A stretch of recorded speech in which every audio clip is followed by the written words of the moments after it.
Okay, good morning. My name is Adam Hawkins, representing Group 9. It's Adam Hawkins and Braden Horde. Sorry, Braden, I keep doing that to you. How you doing? It's good to talk to you again today. I really enjoyed this chapter. We're going to be going over chapter 5, selecting which value stream to start with. It was one of my favorite ones so far in the book, so it's been pretty good. So one of the first things we chose to focus on, and Braden did these first few slides, so forgive me if I stumbled through them a little bit, but what is greenfield versus brownfield? So in the book, it talks about two different project types. So there's Greenfield, which is a new software project or initiative, likely in the early stages of planning and implementation.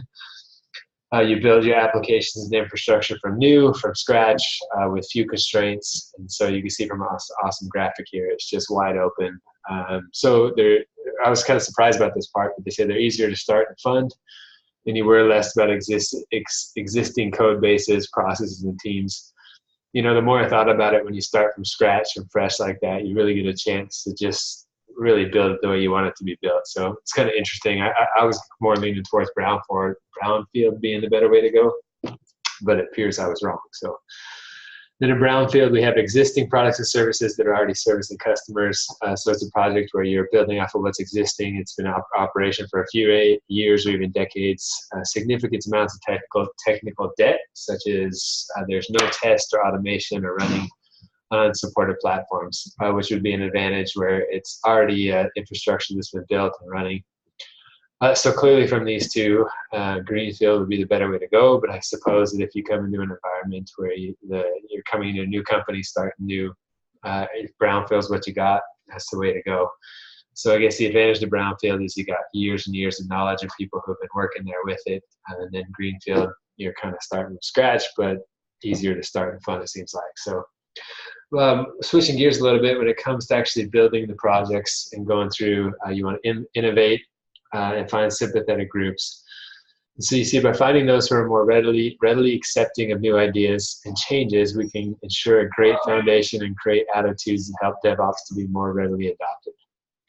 So I found that this was really interesting. It seems like a common theme with the chapters is that people can kick back against DevOps. There's a lot of people who have a hard time with making changes. It's been interesting as I go through this. I work in management, and I work as part of a management team. And even though these principles are geared towards DevOps, I find a lot of the same principles work almost exactly the same way in management in general. So in this case, finding the people and working with those who are open to new ideas. Different parts of our team are definitely open to different things. So find those people who are more creative. And so spreading the devs up across an organization. This one I thought was kind of interesting.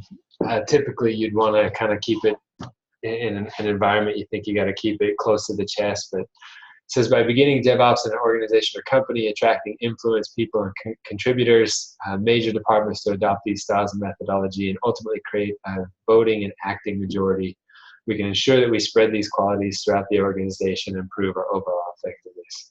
So it kind of goes back to that same slide, but finding people who are willing to change, who are in on the project, who want to do it, you're going to have a lot less kickback.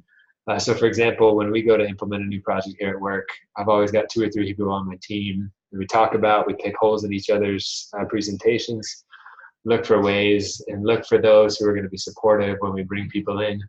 And it really makes things go a little smoother. So, and that kind of brings us to the management side of things. So this is the part I was most excited about in the chapter.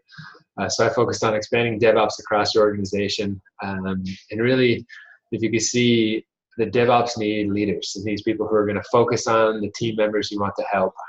Like I said before, focusing on those who are excited about change, who want to be a part of it. Focus on those who are first to volunteer. And I thought this was really cool. We see it sometimes in my administration a lot. But guys will come into my office. I have about 100 guys who work for me here. And they'll come in and say, Adam, I want to do better. I want to expand. I want to be better. And those are the guys you look to at first. And then find those who are respected with a high degree of influence. I think this makes all the difference. When you have those people in your DevOps environment who have the influence of other people, that just make everything go well. So one of the things that I've always liked, I skipped over this first part, but when it comes to the celebrating successes, I love doing that in business, and it seems like it would make a lot of sense with the development environment too.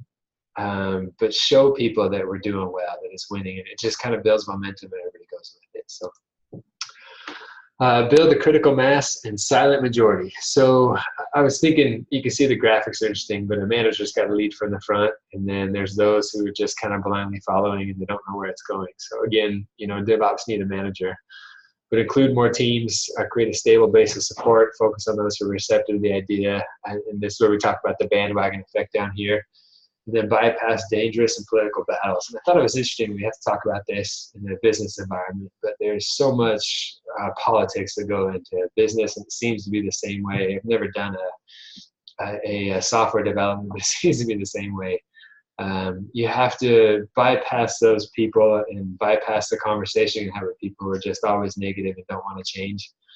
Otherwise, people may jump on their bandwagon, and then you're not able to create that base of support and push people along. So, and lastly, we got expanding DevOps across your organization. Again, we're going to identify the holdouts. So these are the high-profile, influential detractors who are likely to resist, address the issue, and after you've already have the silent majority, and then protect your initiative. So I chose a few of these out of New York and other places, but people that really hold out can be a big detriment, especially when you have a big change that wants to go through. There are those who will say, oh, this is the way we've always done it, we can't change. And to me, that's just flat out wrong.